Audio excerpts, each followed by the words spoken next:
Bien-aimés dans le Seigneur, soyons tous les bienvenus dans ce temps de la prière hebdomadaire du ministère de la clinique spirituelle. Il est maintenant 21 heures où nous allons partager ensemble un temps de prière intense dans la délivrance. Je vais vous inviter à vous disposer, à nous suivre et à être dans une disposition parfaite pour recevoir votre délivrance. Dans le nom de notre Seigneur Jésus-Christ, bonne prière. Amen. Éternel, mon Dieu, mon roi, je veux te bénir, te glorifier, t'élever et encore être reconnaissant, Seigneur, pour tes bienfaits, reconnaissant pour ton amour, reconnaissant, Seigneur, pour tes promesses que tu as prononcées sur moi, pour mon bonheur. Je sais que tu ne changes pas, que tu le m'aimes, et que ta parole, Seigneur, s'accomplit toujours, que tu es fidèle en tout ce que tu dis. C'est pourquoi je veux le chanter et te glorifier. Mon Dieu, je veux chanter ta fidélité.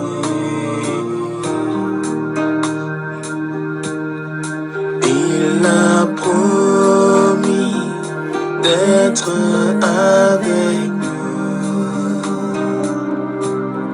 Je m'accroche à lui, je m'accroche à lui. Il a promis d'être avec nous. Sa fidélité durera toujours. Sa fidélité durera toujours. Il a promis d'être avec nous. Ouais, Seigneur, tu me dis de nous, tu ne nous laisses pas orphelins. Je m'accroche à lui, je m'accroche à lui. Tu es toujours avec nous, Seigneur. Il a promis. Là où deux ou trois sont assemblés, d'être avec nous. Merci, Seigneur, parce que tu n'abandonnes pas. Gloire te soit rendue. Merci pour ta fidélité. Merci, Seigneur, pour ta fidélité. Dans elle, nous avons confiance. Éternel, durera toujours. Et il a promis d'être avec nous. Je m'accroche à lui, je m'accroche à lui. Tu as promis d'être avec moi. Sa fidélité durera toujours. Sa fidélité durera toujours. Il a promis d'être avec nous. Je m'accroche à lui, je m'accroche à lui. Tu as promis, il a promis d'être avec sa fidélité. Sa fidélité durera toujours. Sa fidélité durera toujours. Sa fidélité durera toujours. Sa fidélité durera Jésus ne change. Sa fidélité durera toujours. Sa fidélité durera sa parole change sa fidélité durera toujours, sa fidélité durera, Seigneur, je crois en toi, sa fidélité durera toujours.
Nous bénissons le nom de l'Éternel Dieu pour tout ce qu'il ne cesse d'accomplir dans notre journée, dans notre semaine, dans les expériences et les moments que nous partageons, les personnes que nous rencontrons, les mots que nous entendons, toutes ces choses et ces éléments qui participent à notre paix. Nous bénissons l'Éternel pour tout ce qu'il ne cesse d'accomplir. Bien-aimé dans le Seigneur, je te souhaite la bienvenue dans ce temps de prière. Je vais nous inviter maintenant à invoquer le Saint-Esprit de Dieu, qu'il prenne possession de toutes choses et qu'il habite en chaque chose qui va être fait ici, dit ici et accompli dans ce temps de prière. Dans le nom de notre Seigneur Jésus-Christ, nous sommes ensemble en prière. Seigneur, notre Dieu, notre bon Père, nous te bénissons, nous te sommes infiniment reconnaissants et nous te disons merci. Merci pour tout ce que tu fais, les choses que nous voyons et celles que nous ne voyons pas. Merci Seigneur pour toutes tes actions qui concourent à notre protection, à notre sécurité, à notre bien. Merci Père éternel, parce que même lorsque tu nous demandes d'attendre, tu sais pourquoi tu nous fais attendre. Alors nous bénissons ton saint nom Seigneur. Nous te disons infiniment merci pour tout ce que tu fais pour chacun et chacune d'entre nous. Merci pour cet amour que tu nous manifestes. Merci pour ce changement que tu opères dans notre vie. Merci pour ta lumière qui sait nous accompagner et nous éclairer dans les différents chemins et différentes voies que nous empruntons. Merci Seigneur parce que tu nous remplis de ton esprit en ce moment. Oui Seigneur, merci pour le Saint-Esprit qui nous inspire et qui nous remplit de toi. Merci pour le Saint-Esprit qui nous révèle la profondeur de ta parole. Merci pour le Saint-Esprit qui nous révèle, Seigneur, les choses d'en haut, qui nous révèle ce qui est caché à la connaissance de l'homme. Merci Seigneur, parce que tu nous éduques dans notre spiritualité, dans notre vie humaine. Tu fais de nous de véritables hommes et femmes de foi chaque jour. Et merci. Merci pour ce Saint-Esprit qui visite encore le ministère de la clinique spirituelle et avec lequel tu vas opérer quelque chose de bon encore ce soir. Avec lequel tu vas toucher un cœur, une famille, un foyer, une maison, une entreprise, une société. Merci parce que ton Saint-Esprit les a déjà localisés, ceux pour qui tu vas agir ce soir. Merci pour le sang de Jésus qui a coulé sur la croix de l'hysope, ce sang qui a coulé pour notre faveur, ce sang qui va agir maintenant, ce sang qui va couler sur les murs de nos maisons, sur les portes et les fenêtres, toute forme d'entrée et de sortie de nos vies. Le sang de Jésus marque toutes ses entrées et ses sorties. Merci parce que le sang de Jésus œuvre encore jusqu'à aujourd'hui, parce que le nom de Jésus est agissant encore dans notre vie jusqu'à aujourd'hui. Merci Seigneur, parce que ce sang est ce que tu nous as donné. Le sang qui nous délivre, qui nous soulage, qui nous libère de toute forme d'emprisonnement, de toute forme de limitation, de toute forme de détournement, de toute chose qui nous déconcentrerait de l'objectif et de la destinée que tu nous as donnée. Merci. Merci Seigneur, parce que ce soir encore dans le ministère de la clinique spirituelle, c'est toi qui agis, c'est toi qui opères. Alors lorsque nous t'invoquons Seigneur, c'est pas parce que tu n'existes pas, mais parce que nous voulons que tu te renouvelles encore dans ce temps de prière et que seul ton Esprit Saint soit au contrôle. Nous ne voulons pas d'étrangers spirituels. Nous voulons celui que nous connaissons, celui en qui nous avons cru et celui en qui nous continuons à croire maintenant, le Seigneur Jésus-Christ, le Père créateur et la puissante agissante du Saint-Esprit. C'est celui-là que nous invoquons ce soir. Esprit Saint de Dieu, prends possession de toutes choses. Viens prendre le total contrôle et le leadership de ce temps de prière et utilise-nous pour causer de terribles dégâts et défaites dans le royaume des ténèbres, dans tout ce qui nous accable, Seigneur. Merci, merci d'agir encore ce soir. Dans les difficultés que nous connaissons et celles dont nous ne connaissons pas l'origine, nous savons et nous croyons que tu vas agir dans le nom de Jésus. Merci Seigneur, parce que tu es avec nous dès le commencement de ce temps de prière et jusqu'à la clôture de celui-ci. Au nom de Jésus, nous t'avons invoqué. Alléluia. Amen. Bien-aimés dans le Seigneur, le psaume qui accompagne notre semaine se trouve dans le chapitre 62. Nous lisons la parole de Dieu, le psaume 62. Honorons sa parole au nom du Père, du Fils et du Saint-Esprit. La Bible dit: Pour l'amour de Sion, je ne me trahirai point. Pour l'amour de Jérusalem, je ne prendrai point de repos, jusqu'à ce que son salut paraisse comme l'aurore, et sa délivrance comme un flambeau qui s'allume. Alors les nations verront ton salut, et tous les rois ta gloire. Et l'on t'appellera d'un nouveau nom, que la bouche de l'Éternel déterminera. Tu seras une couronne éclatante dans la main de l'Éternel, un turban royal dans la main de ton Dieu. On ne te nommera plus délaissé, on ne nommera plus ta terre désolation, mais on t'appellera non mon plaisir en elle.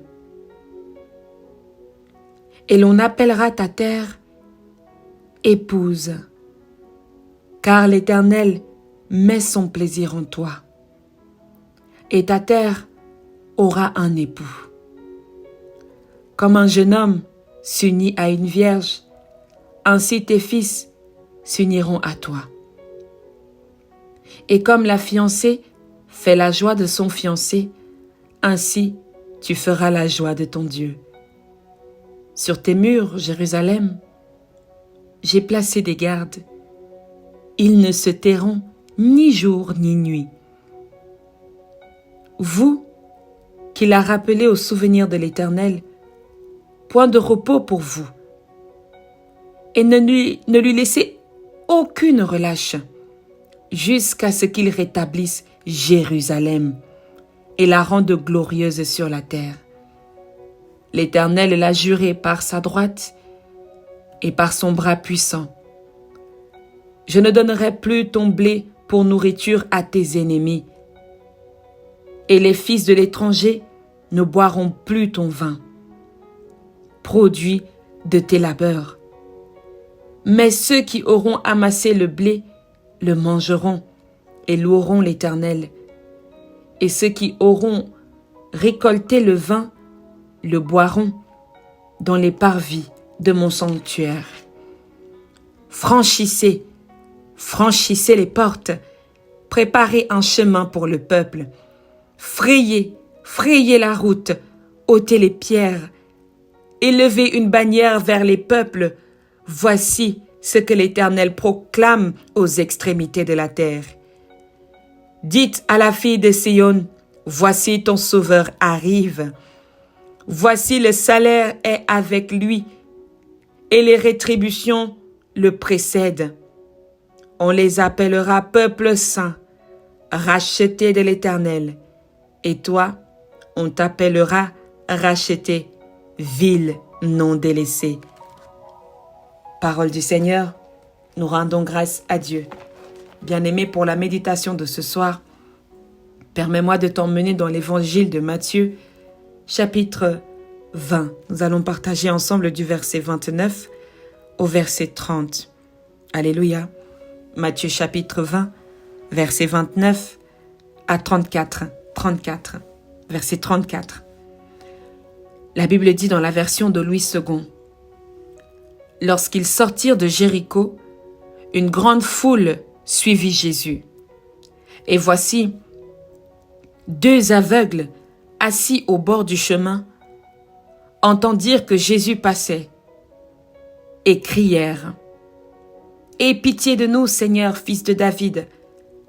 La foule les reprenait pour les faire taire. Mais ils crièrent plus fort. « Aie pitié de nous, Seigneur, fils de David. » Jésus s'arrêta, les appela et dit, « Que voulez-vous que je fasse ?»